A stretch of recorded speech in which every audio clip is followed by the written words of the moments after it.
नमस्कार विद्यार्थी मित्रांनो, स्वागत आहे तुमचं राठोड अकॅडमीच्या या ऑनलाईन प्लॅटफॉर्मवर. तर विद्यार्थी मित्रांनो, जे काही आपली बालमानसशास्त्राची सिरीज चालू आहे, बघा पहिल्या लेक्चरमध्ये आपण बालमानसशास्त्र, चाइल्ड डेव्हलपमेंट अँड पेडागॉजी अभ्यासत असताना पहिल्या लेक्चरमध्ये आपण बालमानसशास्त्राच्या व्याख्या याचा अभ्यास केलेला आहे. आणि जो काही आपला सेकंड लेक्चर झालेला आहे त्यामध्ये आपण आदेन उपपत्तीचं वर्गीकरण कशा पद्धतीने केलेलं आहे त्याचा अभ्यास आपण केलेला आहे. जे काही टॉपिक्स आपण अभ्यासत आहोत त्यावर कशा पद्धतीने टीईटी एक्झाम मध्ये प्रश्न विचारले जातात ते सुद्धा आपण अभ्यासलेलं आहे. तर आजचा महत्वाचा टॉपिक आहे बालमानसशास्त्रामधील, तो म्हणजे बालकांची वाढ आणि विकास. यावर आपल्याला अध्ययन करायचं आहे, अभ्यास करायचा आहे. तर सगळ्यात अगोदर तुम्हाला जर टीईटी एक्झाम यासाठी जर तुम्ही तयारी करत असतील तर या आपल्या ऑनलाईन प्लॅटफॉर्मवर ऑनलाईन बॅच तुमच्यासाठी उपलब्ध आहेत. तर पेपर फर्स्ट आणि पेपर सेकंड या दोन्हीसाठी तुम्हाला ऑनलाईन बॅच उपलब्ध आहेत. ती बॅच लाईव्ह प्लस रेकॉर्डेड असेल, म्हणजे जे काही लेक्चर होतील ते लाईव्ह पण होतील आणि ते नंतर रेकॉर्डेड पण असतील तुम्हाला पुन्हा ते पाहण्यासाठी. आणि त्याची व्हॅलिडिटी पण आहे 1 वर्षाची. तर त्या बॅचेसची फीस आहे 4,999 रुपये. जर तुम्हाला टीईटी एक्झामची तयारी आमच्याकडून करून घ्यायची असेल तर तुम्ही ही बॅच परचेस करू शकता. आणि त्याचबरोबर जर तुम्हाला फक्त बालमानसशास्त्र अभ्यासायचं असेल तर बालमानसशास्त्र याची फीस असणार आहे 1,299 रुपये. तुम्हाला आगामी टीईटी एक्झाम पास व्हायचं असेल, क्वालिफाय व्हायचं असेल आणि भविष्यात जर शिक्षक बनायचं असेल 6वी ते 1ली ते 8वी या वर्गासाठी, तर तुम्हाला अनिवार्य अशी परीक्षा आहे शिक्षक पात्रता परीक्षा, टीचर एलिजिबिलिटी टेस्ट. आपल्याला ही परीक्षा पास झाल्याशिवाय 1ली ते 8वी या वर्गासाठी आपण शिक्षक बनू शकत नाही. त्यासाठी आपल्याला ही एक्झाम पास होणं महत्वाचं आहे. जर तुम्ही अभ्यास करत असतील तर तुमच्या अभ्यासाला एक जोड म्हणून, म्हणजे तुम्ही अभ्यास करत असताना कशा पद्धतीने अभ्यास करावा, तुम्हाला जर मार्गदर्शन पाहिजे असेल तर आमच्याकडे ते अवेलेबल आहे. आम्ही तुम्हाला ऑथेंटिक माहिती देण्याचा प्रयत्न करू आणि तुम्हाला ती एक्झाम पास होण्यासाठी आमचा प्रयत्न असेल.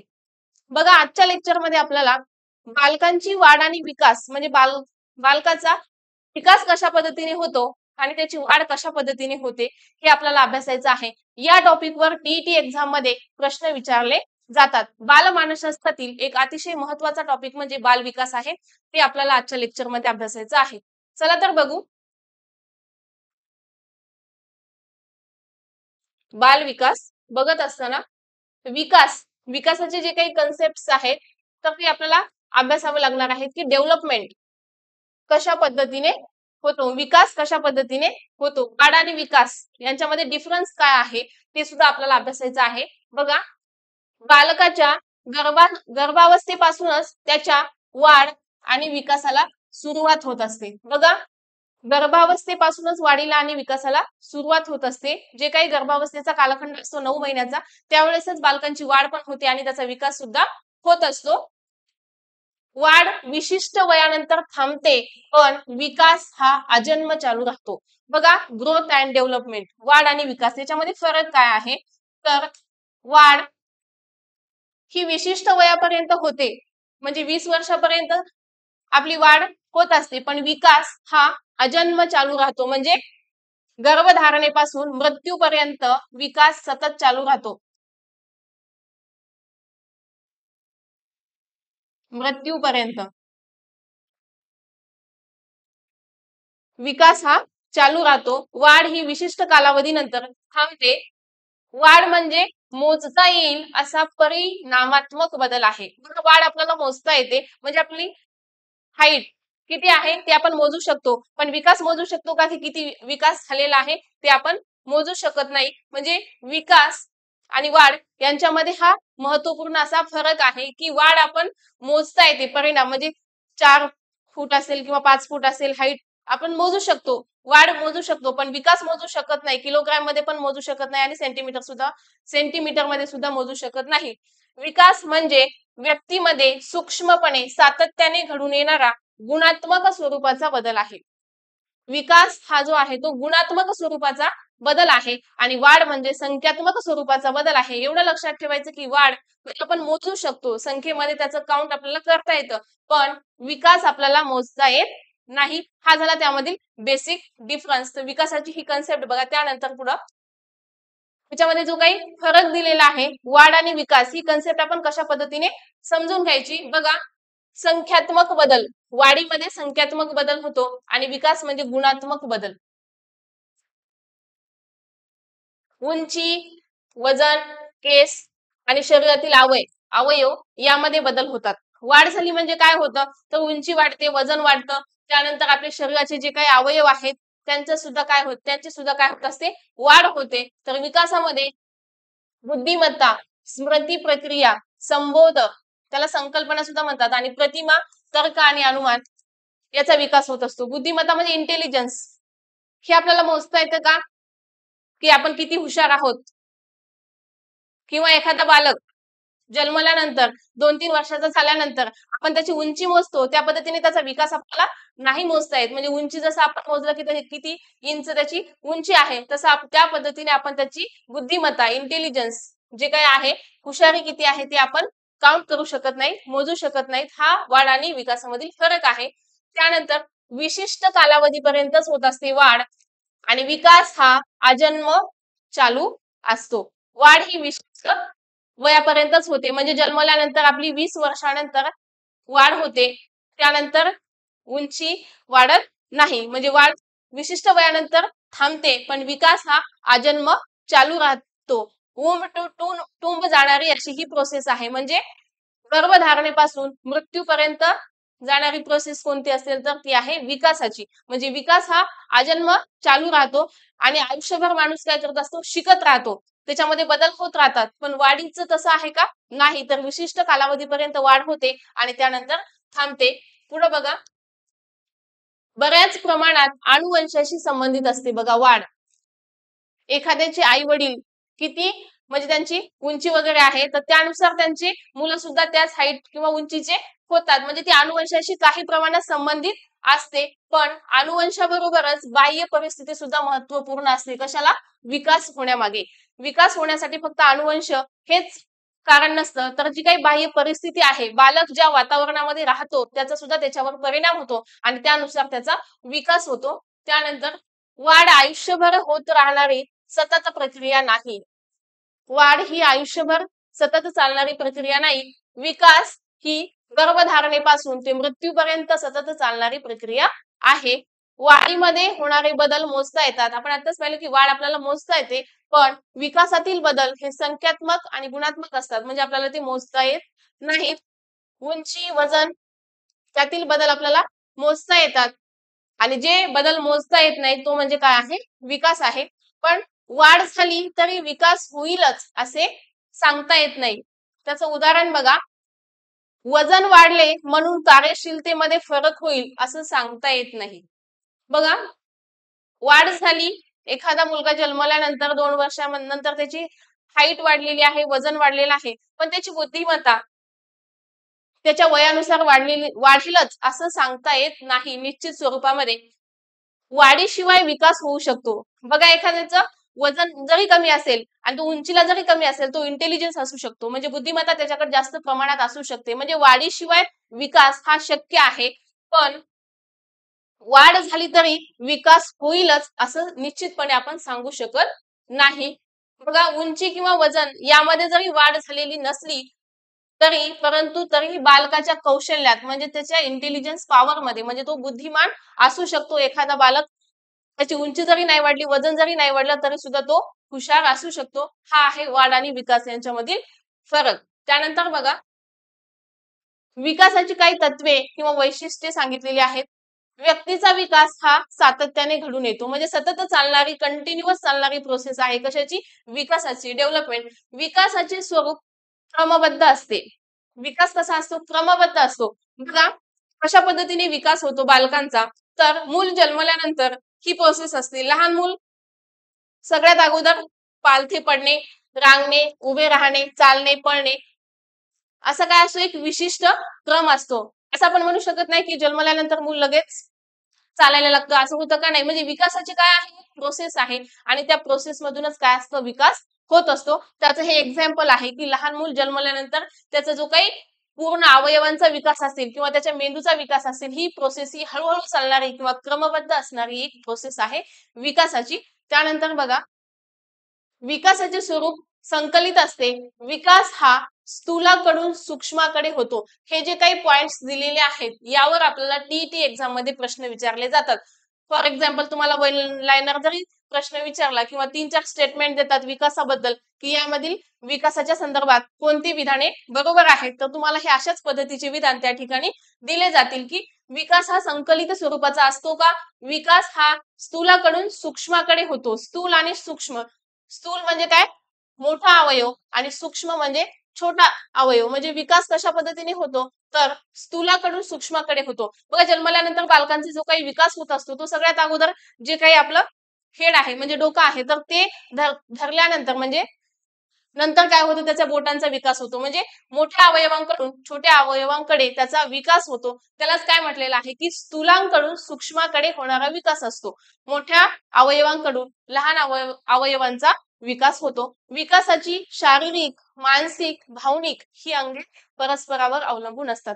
विकास हा शारीरिक म्हणजे फिजिकल पण असतो, त्यानंतर मेंटली विकास होतो, इमोशनली पण विकास होतो. पण ती काही अंगे आहेत ती एकमेकावर कशी असतात, अवलंबून असतात. म्हणजे शारीरिक फिजिकल विकास झाला तर त्यालाच अनुसरून मानसिक म्हणजे मेंटली सुद्धा आपण स्ट्रॉंग बनू शकतो ते बालक. आणि त्यानंतर भावनिक, हे जे काही विकासाचे टप्पे आहेत ते एकमेकांशी कसे असतात, रिलेटेड असतात. त्यानंतर बघा विकासावर अनुवंश व परिस्थितीचाही परिणाम होतो.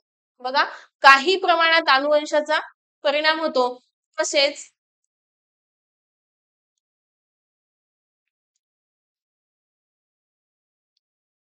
विकासावर अनुवंशाचा परिणाम होतो, तसेच परिस्थितीचा सुद्धा परिणाम होत असतो. बघा जेव्हा बालकांचा विकास होतो तेव्हा तो ज्या वातावरणात राहतो त्या वातावरणाचा सुद्धा त्याच्यावर परिणाम होत असतो. ज्या वातावरणात त्याची वाढ झालेली आहे त्याच पद्धतीचा त्याचा विकास होतो. विकासामुळे विशिष्ट वयोगटात आवश्यक कौशल्ये, वर्तन प्रकार संपादित केले जातात. विकासामुळे जे काही विशिष्ट वयोगट आहे त्यामध्ये आवश्यक कौशल्य आणि त्याचे जे काही वर्तनाचे प्रकार आहेत ते सुद्धा संपादित केले जातात. विकासाचे ठराविक टप्पे असतात. विकास हा असा एकदमच घडून येणारी प्रोसेस नाहीये, त्याचे वेगवेगळे टप्पे असतात. विकासाची गती प्राथमिक अवस्थेत अधिक असते. बघा विकास हा सुरुवातीला जास्त होतो म्हणजे प्राथमिक अवस्थेत त्याची गती जास्त असते. विकास हा संश्लेषणात्मक असतो म्हणजे क्रिया होण्यापूर्वी अनेक शारीरिक व भावनिक कौशल्य यांच्यात योग्य सांगड घातली गेलेली असते.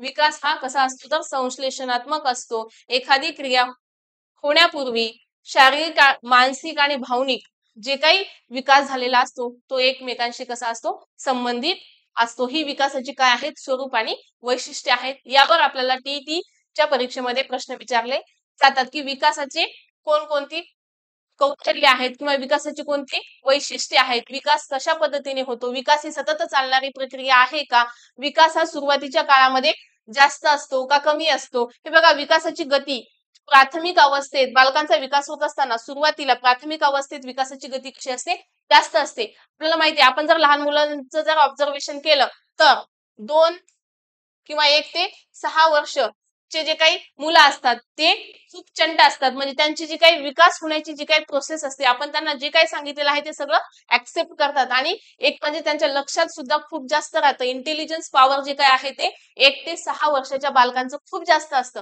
म्हणजे सुरुवातीच्या काळामध्ये जी काही विकासाची प्रोसेस आहे ती त्याची गती कशी असते तर जास्त असते. यावर सुद्धा कित्येक टीईटीच्या पेपरमध्ये प्रश्न विचारलेला आहे की विकासाची गती ही सुरुवातीच्या काळामध्ये जास्त असते का कमी असते. तर विकासाची गती सुरुवातीच्या काळामध्ये जेव्हा बालकांचा विकास होतो तर सुरुवातीच्या काळामध्ये त्याची गती जास्त असते. त्यानंतर बघा विकासाच्या काही अवस्था आहेत. आता आपल्याला हे सगळं काही कसं लक्षात ठेवायचं आहे, विकास कुणाचा विकास तर बालकांचा विकास म्हणजे लहान मुलांचा विकास आणि वाढ कशा पद्धतीने होते हे आपण बघत आहोत. म्हणजे आपल्याला आपण शिकवत असताना विद्यार्थ्यांशी रिलेटेड सगळ्या गोष्टी आपल्याला माहिती असल्या पाहिजे की पहिलीच्या क्लासमधील जो काही मुलगा आहे त्याचं बिहेवियर कशा पद्धतीचे आहे हे शिक्षक ओळखतो, शिक्षकाला ओळखता आलं पाहिजे. त्यासाठीच आपल्याला ह्या विकासाच्या अवस्था अभ्यासायच्या आहेत. म्हणजे 6 वर्षाचं मूल आहे तर आपण त्याला ही गोष्ट सांगितल्यानंतर एखादं जर आपल्याला त्याला काही अभ्यासाच्या संदर्भात सांगायचं आहे तर आपल्याला ते माहिती असलं पाहिजे की या वयोगटातील मुलांना हे सांगितलं तर ते मुलं ते ऍक्सेप्ट करतात का, त्यांच्या लक्षात राहतं का. यासाठीच आपल्याला ह्या विकासाच्या अवस्था माहिती असणं अत्यंत आवश्यक आहे. म्हणूनच आपल्याला या टीईटीच्या पेपरमध्ये बालमानसशास्त्रामध्ये बालकांचा विकास कशा पद्धतीने होतो याचा अभ्यास आपल्याला करायचा आहे. जेव्हा आपण टीचिंग करतो त्यावेळेस आपण विद्यार्थी हा केंद्रबिंदू मानून आपण टीचिंगची प्रोसेस आपली चालू असते. म्हणजे पहिलीच्या मुलांसाठी काय अपेक्षित आहे, दुसरीच्या मुलांसाठी काय अपेक्षित आहे, त्याच्या वयोगटानुसार आपण त्यांना शिकवण्याचा प्रयत्न करत असतो आणि त्याचनुसार ती मुलं ऍक्सेप्ट करत असतात. असं नाही की पहिलीच्या मुलांना आपण 5वीला जे काही सिलेबस आहे ते आपण त्यांना सांगू शकतो का नाही, कारण त्यांची मेंटली तेवढा विकास झालेला नसतो आणि त्या गोष्टी त्यांना कळणार पण नाहीत. म्हणून आपल्याला ह्या जी विकासाच्या अवस्था आहेत त्या माहिती असणं अत्यंत आवश्यक आहे. तर बघा, विकासाच्या अवस्था, स्टेजेस ऑफ डेव्हलपमेंट, तर त्यामध्ये 2 पार्ट आहेत. एक म्हणजे जन्मपूर्व अवस्था आणि एक म्हणजे जन्मोत्तर अवस्था. जन्म झाल्यानंतर, तर जन्मपूर्व अवस्थेमध्ये गर्भधारणेपासून जन्मापर्यंत, बालकांचं गर्भधारणेपासून जन्मापर्यंत जे काही विकास होतो, वाढ होते, ती अवस्था. आणि जन्मोत्तर अवस्था म्हणजे जन्म झाल्यानंतर विकासाच्या कोणकोणत्या अवस्था असतात. तर बघा, जन्मोत्तर अवस्था त्याच्यामध्ये आहे शैशवावस्था, बाल्यावस्था, किशोरावस्था आणि कुमारावस्था. त्यालाच पौगंड अवस्था असं सुद्धा म्हटलेलं आहे. ह्या विकासाच्या वेगवेगळ्या अवस्था आहेत. याचा जेव्हा आपण डिटेल्स मध्ये अभ्यास करतो की शैशवावस्था याच्यामध्ये बाल जन्मल्यापासून 2 वर्षापर्यंत त्याची जी अवस्था असते त्याला शैशवावस्था असं म्हणतात. मग त्याचा विकास त्या 2 वर्षामध्ये कशा पद्धतीने होतो, की बालक 2 वर्षापर्यंतचा बालक कशा पद्धतीने शिकतो, ते सगळ्यात त्याच्या ज्या काही गोष्टी असतात ते इतरावर डिपेंड असतात, अवलंबून ते दुसऱ्यावर असतं. त्यानंतर जेव्हा हळूहळू त्याचं वय वाढायला लागतं, म्हणजे 2 वर्षापासून 6 वर्षापर्यंतचा बालक त्याचा विकास कशा पद्धतीने होतो, त्या विकासाचे सुद्धा वेगवेगळे टप्पे आहेत. 2 ते 6 मध्ये सुद्धा बालक कशा पद्धतीने शिकतो यावर वेगवेगळ्या मानसशास्त्रज्ञाने वेगवेगळे सिद्धांत सुद्धा सांगितलेले आहेत. जसं जीन पियाजे असेल, जेरोम ब्रुनर असेल, या मानसशास्त्रज्ञाने की बालकाचा विकास कशा पद्धतीने होतो आणि त्यानुसार त्यांनी ह्या अवस्था सुद्धा बालकाच्या सांगितलेल्या आहेत. त्यानंतर शैशवावस्था हा कालखंड संपल्यानंतर त्याला इन्फॅन्सी असं सुद्धा म्हणतो, जन्मल्यापासून 2 वर्षापर्यंतचा होणारा विकास. त्यानंतर बाल्यावस्था 2 ते 6 वर्ष, अर्ली चाइल्डहुड म्हणून ओळखला जाणारा हा कालखंड आहे. यावर आपल्याला टीईटीच्या परीक्षेमध्ये प्रश्न विचारले जातात की बाल्यावस्थेचा कालखंड किती आहे, तर 2 ते 6 वर्ष, त्याला अर्ली चाइल्डहुड असं सुद्धा म्हणतात. त्यानंतर बघा, किशोरावस्था, चाइल्डहुड आणि पौगंडावस्था किंवा कुमारावस्था, तर 6 ते 12 वर्ष त्याला आपण म्हटलेलं आहे चाइल्डहुड, किशोरावस्था, आणि त्यानंतर 12 ते 21 कुमारावस्था किंवा त्याला पौगंडावस्था असं सुद्धा म्हणतात. त्यानंतर या याचा आपण पुढं डिटेलमध्ये अभ्यास करू की शैशवावस्था, बाल्यावस्था, कुमारावस्था, पौगंडावस्था यामध्ये विकास कशा पद्धतीने होतो. आजचं फक्त आपल्याला वर्गीकरण बघायचं आहे की बालकांच्या म्हणजे विकासाच्या कोणकोणत्या अवस्था आहेत आणि त्यावर टीईटीच्या पेपरमध्ये विचारलेले प्रश्न सुद्धा आपल्याला बघायचे आहेत. आणि नेक्स्ट लेक्चरमध्ये आपण हे शैशवावस्था काय आहे, बाल्यावस्था काय आहे, त्यानंतर किशोरावस्था आणि यामध्ये विकास कशा पद्धतीने होतो हे आपण दुसऱ्या लेक्चरमध्ये पाहणार आहोत. तर आजच्या लेक्चरमध्ये फक्त आपल्याला हे काय पाहिलं आपण की स्टेजेस ऑफ डेव्हलपमेंट त्याचं वर्गीकरण कशा पद्धतीने केलेलं आहे आणि त्यावर विचारलेले प्रश्न बघा पुढं.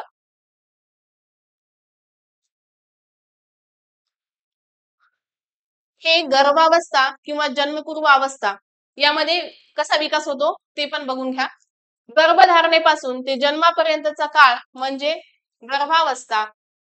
तो कालखंड असतो 9 महिने किंवा 280 दिवसाचा कालावधी असतो. बघा, गर्भधारणेपासून मूल जन्माला येईपर्यंतचा काळ किती असतो हे सुद्धा विचारलं जातं. तर 280 दिवस किंवा 9 महिन्याचा तो कालखंड असतो. यामध्ये सुद्धा बाळाची वाढ होत असते आणि विकास सुद्धा होतो. गर्भावस्थेमध्ये विकास अतिशय जलद गतीने होतो. बघा, शैशवावस्थेमध्ये सुद्धा जेव्हा बाल जन्मलेला आहे म्हणजे 2 ते 6 वर्षापर्यंत सुद्धा त्याचा विकास जलद गतीने होतो. तर गर्भावस्थेमध्ये असताना त्याचा विकास खूप जलद गतीने होतो. जन्माच्या वेळी अर्भकाचे वजन 2.5 ते 3.5 म्हणजे 2.5 ते 3.5 किलो एवढा असते. तर उंची 40 ते 50 सेंटीमीटर एवढी असते. म्हणजे एवढा विकास कुठे झालेला असतो, गर्भधारणेमध्ये. गर्भावस्थेत बालक असताना त्याचा अशा पद्धतीने विकास होतो. तो कालावधी असतो 9 महिने किंवा 280 दिवसाचा आणि त्याचं वजन किती वाढतं, तर 2.5 ते 3.5 किलो किंवा त्याची उंची 40 ते 50 सेंटीमीटर एवढी असते. हा कालखंड कधीचा आहे? तर गर्भावस्था किंवा जन्मपूर्व अवस्था. त्यानंतर बघा, हे प्रश्न आहेत की स्टेजेस ऑफ डेव्हलपमेंट म्हणजे विकासाच्या ज्या काही अवस्था आहेत त्याचं आपण वर्गीकरण पाहिलं तर त्यावर टीईटी मध्ये कशा पद्धतीचे प्रश्न विचारले जातात.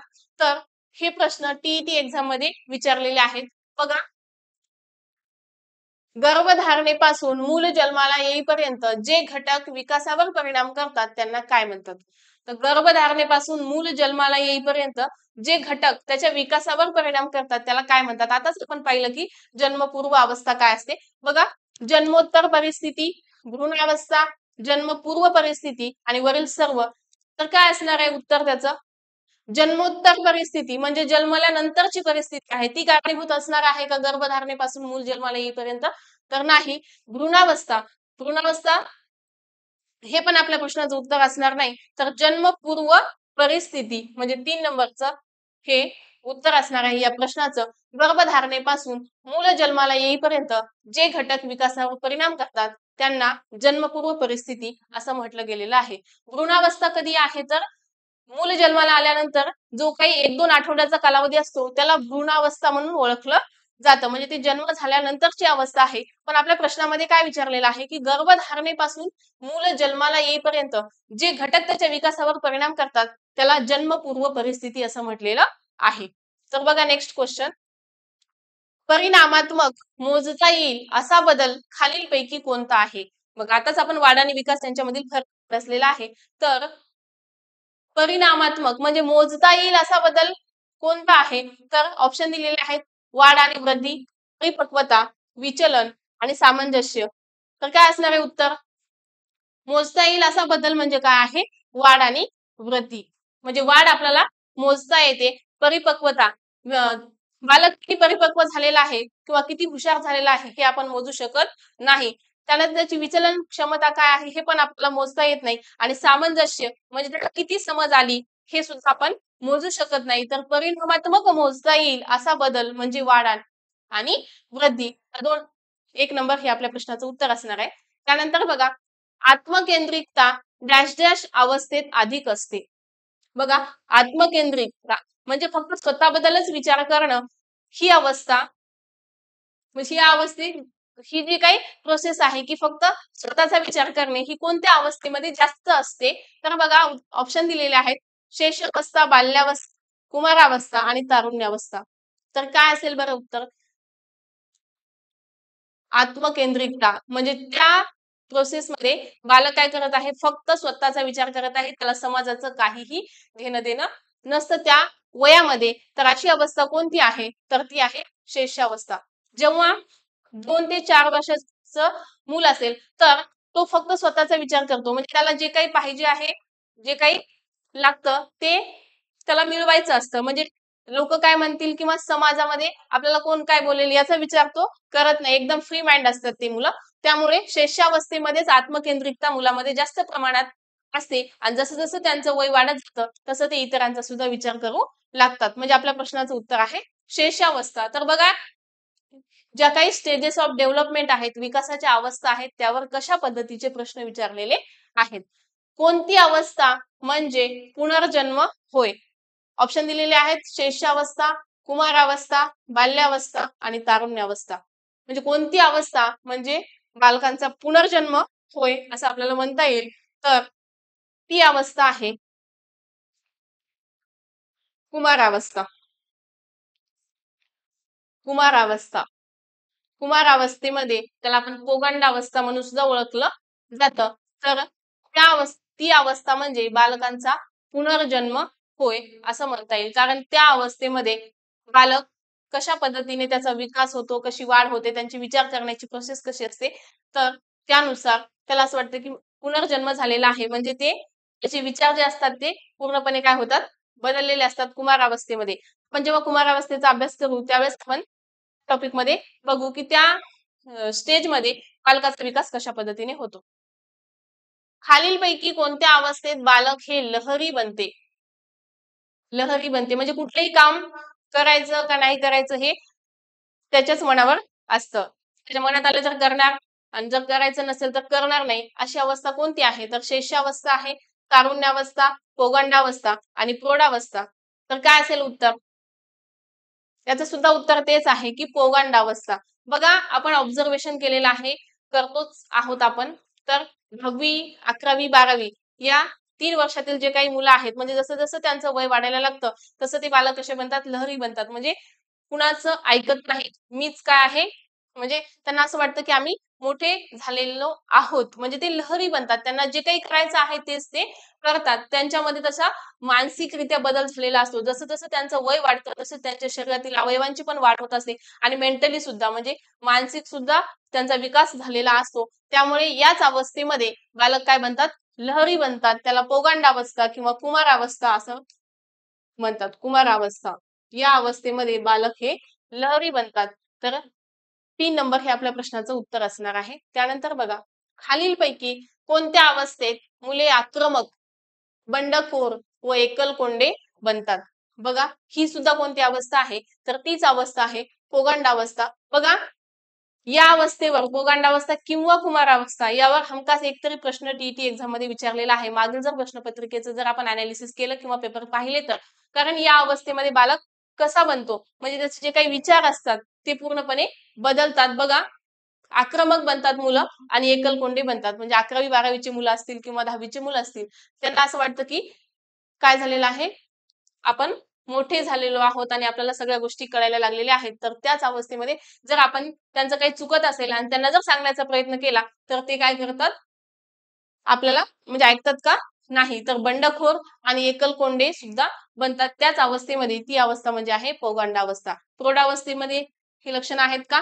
नाही. आणि बाल्यावस्थेमध्ये सुद्धा नाही आणि शैशवावस्थेमध्ये पण नाही. कारण बाल्यावस्थेमध्ये आपण त्याला सांगू शकतो की हे जे काही काम करत आहे ते चुकीचं आहे आणि ते ऐकण्याची सुद्धा कुवत त्यांच्यामध्ये असते. पण या अवस्थेत आल्यानंतर इतरांचं न ऐकणे अशी त्यांची काय झालेली असते? भावना. म्हणजे त्यांना सगळ्या गोष्टी स्वतः कळतात असं त्यांना वाटतं. त्यानंतर बघा, खालीलपैकी कोणत्या अवस्थेत बालकांमध्ये आता आपण लहान राहिलेलो नाही ही भावना तीव्र स्वरूपाची असते? बघा, हे सुद्धा सगळे प्रश्न पोगाट किंवा कुमारावस्थेवरच विचारलेले आहेत. ऍज इट इज हे प्रश्न टीईटीच्या पेपर मधील आहेत. तर बघा, त्या अवस्थेचा जर आपण अभ्यास केला तर आपल्याला नंतर लक्षात येईल की त्या अवस्थेमध्ये विकास बालकांचा कशा पद्धतीने होतो. तर खालीलपैकी कोणत्या अवस्थेत बालकामध्ये आता आपण लहान राहिलेलो नाही ही भावना तीव्र स्वरूपाची असते? म्हणजे त्यांना असं वाटतं की आता आपण लहान राहिलेले नाही. तर ती अवस्था म्हणजे कोणती अवस्था? कुमारावस्था आहे. त्यानंतर बघा, शेषावस्था. शेषावस्थेमधील बालक डॅश डॅश पद्धतीने शिकतो. शेषावस्था जी सुरुवातीची अवस्था असते त्या अवस्थेमध्ये बालक कोणत्या पद्धतीने शिकतो? म्हणजे जे काही आपण अध्ययन उपपत्ती पाहिलेल्या आहेत त्यामध्ये प्रयत्न प्रमाद असेल, साधक अभिसंधान असेल, अभिजात अभिसंधान उपपत्ती असेल, त्याचा आपण अभ्यास केल्यानंतर ती शिकण्याची प्रोसेस कशा पद्धतीने असते हे आपल्याला लक्षात येणार आहे. त्यामध्ये की जे काही सुरुवातीला बालक कशा पद्धतीने शिकतो म्हणजे कोणत्या प्रोसेस मधून शिकतो? तर बघा, आपल्याला ऑप्शन दिलेले आहेत. प्रयत्न प्रमाद, साधक अभिसंधान, मर्मदृष्टी आणि अभिजात अभिसंधान.